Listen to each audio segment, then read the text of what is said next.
Hello, good morning everyone. We are from Group 3. We will present about literature and social justice. Literature as a tool for social change. And there is our group member, is Ayu Monica, Aulia Nurul Izza, and Cllarisa Putri. So there is our table of content of our topics today is current social situation, the importance of changing the current social situation, and the way of literature change the current social situation. All right. First, we will talk about current social situation. Overall, literature has proven to be one of the finest ways to comprehend and confront the social issues or problems that negatively affect particular group of people that shape the world. Literature will find learning more relevant and useful if the link is drawn between the realities around society and the issues in a literary text. Gender, ethnicity, and human rights are some of the major social issues addressed in literature. So there is social issue. In our literature, there are some examples of social issue or problem that negatively affect specific group of people. First is gender. Gender equality was a priority of the 1960 feminist movement, which concentrated on securing women's rights within a patriarchal society. Is it a society based on the perceived dominance of males? And this issue continued to evolve in women literature. And the number two is ethnic. The politics of ethnicity and identity frequently challenge the political, ethnic, and linguistic marginalization of oppressed community. And the last is human rights. Human rights literature has grown in popularity as more people have started to speak out against abuses such as colonialism, genocide, and racial injustice, among others. So there is a literary book in a gender based is I Am Malala, and racist is Nelson Mandela, and then the human rights is Shadow by Michelle Merberger.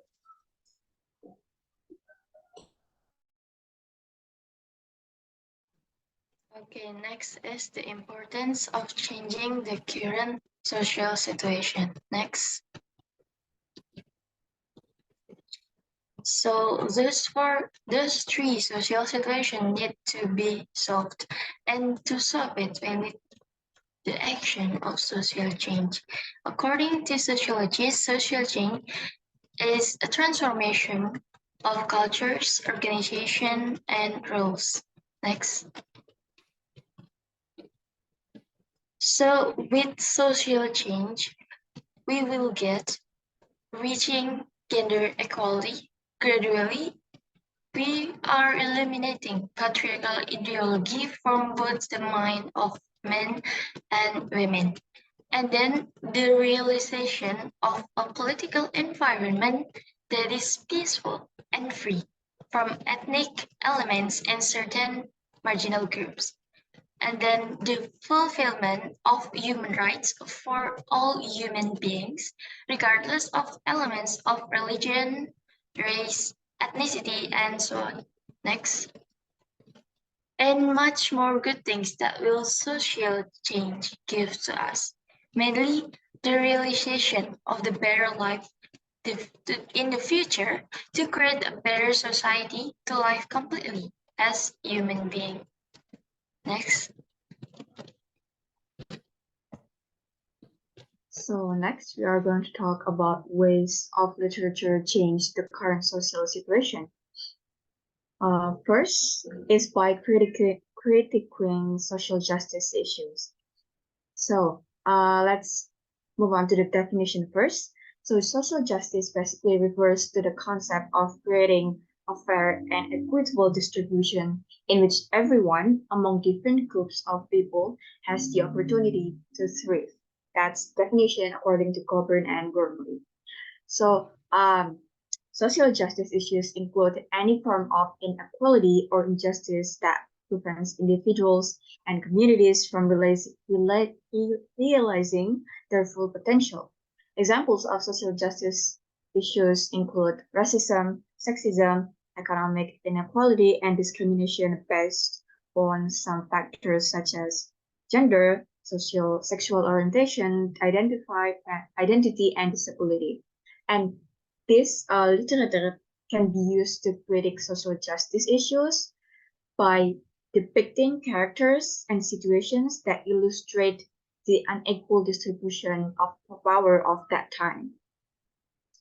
And let's just move on and take a look at the example. So here I use one of the play by Dario Fos, We Won't Pay, We Won't Pay, in critics social injustice. So Dario Fo's play We Won't Pay, We Won't Pay is a social satire that critiques social justice issues such as economic inequality and government corruption. The play basically tells the story of a group of working class women who become involved in a food riot and begin to steal food from the supermarket. And by showing the desperation of the woman and their willingness to resort to stealing, Paul highlights the dire consequences of economic inequality and the urgent or the people need for a social change.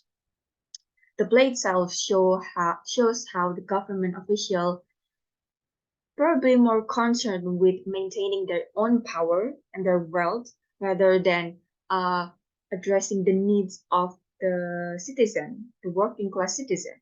Therefore, it critiques social injustice issue by exposing the systemic injustice that uh, the economic inequality and government corruption happens. So through the play, Fo challenges the dominant narratives and calls for social change that can create a fair society.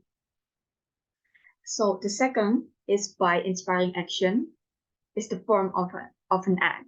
So, well, yeah, we can say that literature can inspire individuals to take action towards a more just and equitable society. For example, as the example we take before, we want pay, is basically we could say maybe it can inspire people at that time to take action based on the inequality in economy at that time. So this through literature, individuals can learn about the struggles and experience of marginalized groups and be inspired to work to be action towards more just and equitable future for their own life.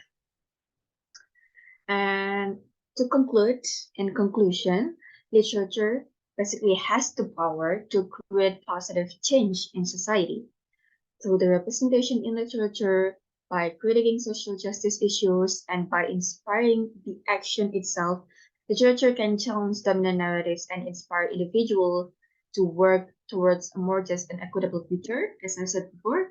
And as we continue to strive with issues of social justice and equality, the role of literature in creating positive change has never been more important.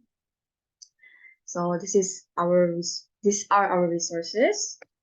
And I think that's it from our presentation for today. Thank you for listening and have a good day.